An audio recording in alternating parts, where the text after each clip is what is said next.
Hello friends, welcome to this lecture.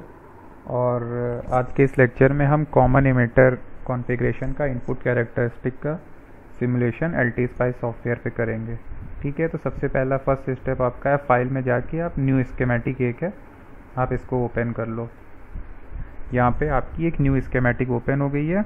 अब आप इसमें अपना जो एम्पलीफायर की सर्किट है वो आप बना सकते हो। ठीक है, सबसे पहले आप यहाँ पे ये जो कंपोनेंट ऑप्शन है, ये जो गेट टाइप का आपको दिख रहा है, गेट कंपोनेंट ऑप्शन पे चले जाना। कंपोनेंट ऑप्शन में आपको यहाँ पे BJT है, NPN ट्रांजिस्टर आपको सेलेक्ट करना है। ठीक है, तो आप NPN आप यहाँ पे लिख देना। यहाँ पे NPN लिख दोगे तो यहाँ पे NPN आपके आ जाएगा। उसमें से एक NPN ट्रांजिस्टर आप चूज़ कर लेते हैं। ये आपने यहाँ पे लगा दिया है। ठीक है, अब आपको जो आपने थ्योरी में पढ़ाया था, आपने इनपुट कनेक्शन में एक रजिस्टर के थ्रू यहाँ पे आपको सप्लाई देनी पड़ेगी बेस की VBB, और एक यहाँ पे कलेक्टर रेजिस्टेंस लगा के कलेक्टर की सप्लाई देनी पड़ेगी। ठीक है, तो पहले यहाँ पे हम रजिस्टर लगा लेते हैं। एक ये हमने रजिस्टर यहाँ से ले लिया है, फिर कंट्रोल R से अब इसको रोटेट कर सकते हो। ठीक है, तो हमने इसको रोटेट कर दिया है। अब ये आपका बेस रेजिस्टेंस है ना, तो आप इसका नाम भी चेंज कर सकते हो। ठीक है,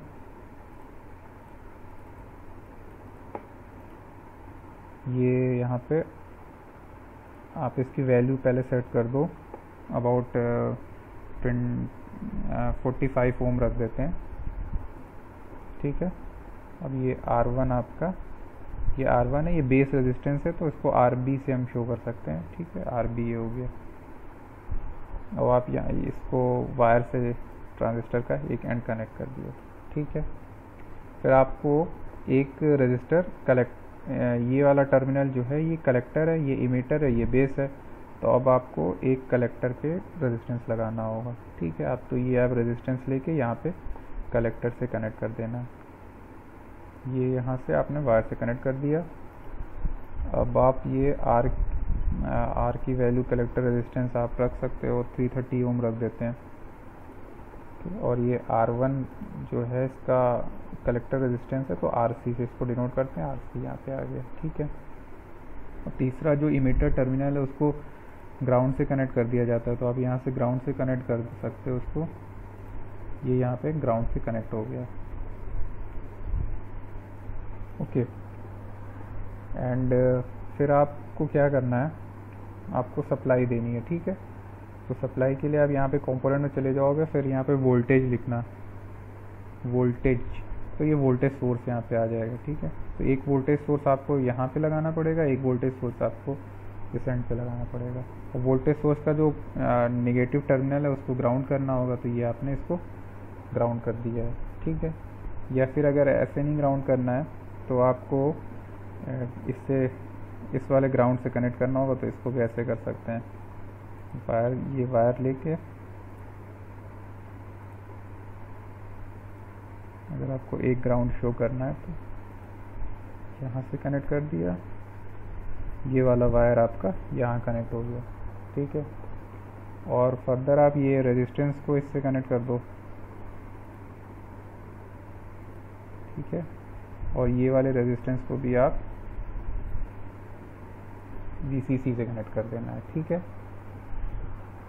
अब आपको क्या करना है, यहाँ पे जो कलेक्टर वाला है उसको हमको फिक्स रखना था, तो कलेक्टर का जो वोल्टेज है समथिंग हमने 7 वोल्ट फिक्स कर दिया है यहाँ पे।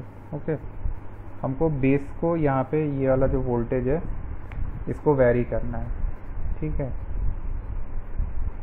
तो फिलहाल हम अभी यहाँ पे इसको वेरी करेंगे। DC वैल्यू मान लीजिए 1 वोल्ट अभी दे दिया है, लेकिन जब हम इसका जो एनालिसिस करेंगे उसमें हमको V1 को, इसी को तो वेरी कराना है ना हमको। ये जो VBE है वोल्टेज है, इसी को 0 से समथिंग 3 वोल्ट तक वेरी करके हमको यहाँ जो बेस के थ्रू, बेस में जो रेजिस्टेंस के थ्रू जो करंट जा रही है IB है, वो हमको मेज़र करना है। ठीक है, तो हमको इस चीज़ को वेरी कराना है। तो इसको वेरी कराने के लिए जब भी आप सिमुलेशन करते हो तो आपको इसमें से ऑप्शन आता है DC स्वीप का, तो इसमें आपका जो भी सोर्स है उसको आप स्वीप करा सकते हो। ये हमें V1 जो सोर्स है, आपने इसको V1 को स्वीप करा देना है, लीनियर स्वीप करा सकते हैं 0 से स्टॉप वैल्यू 3 वोल्ट तक हम स्वीप करा सकते हैं, और हमें जो इंक्रीमेंट है कितने, जैसे 0.01 0.02 इस तरह की वैल्यू पे वो कंप्यूट करेगा। ठीक है, आपने इसको यहाँ पे स्वीप करा दिया। अब आपको यहाँ पे करंट मेज़र करना है। ठीक है, अभी आप यहाँ पे देख रहे होगे कि करंट का डायरेक्शन जो है वो बेस से टुवर्ड सोर्स की ओर दिख रहा है, इसलिए आपको डाउन जाता हुआ दिख रहा है। तो इसके लिए आपको करना पड़ेगा क्योंकि ये बाय डिफ़ॉल्ट ये इसी तरह का करंट डायरेक्शन इस तरफ मेज़र कर रहा है, हमें अपोजिट करंट डायरेक्शन मेज़र करना है। ठीक है, तो इसको हम रेजिस्टेंस को थोड़ा रोटेट कर देते हैं एक बार। हमने इसको रेजिस्टेंस को रोटेट कर लिया है। अब हमें क्या करना होगा, ये इसको वायर को कट कर लेते हैं, पहले इसको कनेक्ट कर लेते हैं।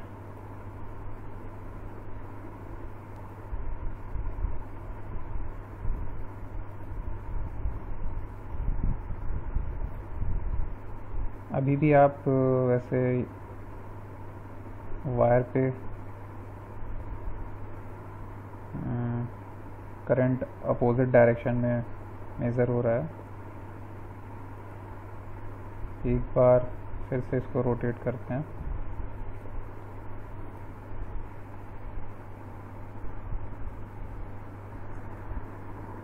ठीक है,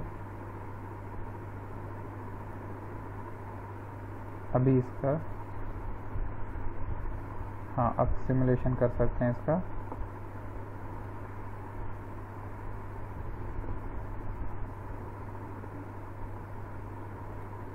इसको कट कर देते हैं, फिर वायर से कनेक्ट कर लेते हैं।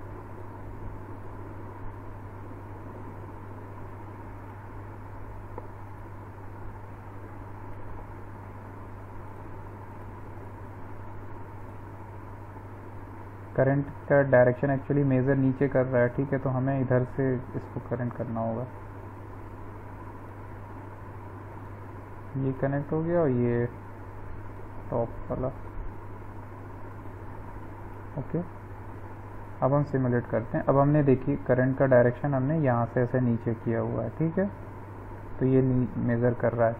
अब आप यहाँ पे देख सकते हो जो आपका ग्राफ है कि ये आपका जो कैरेक्टरिस्टिक है, ये VB जो वोल्टेज है वो 0 से लेके 3 वोल्ट तक यहाँ पे वेरी कर रहा है, करेक्ट।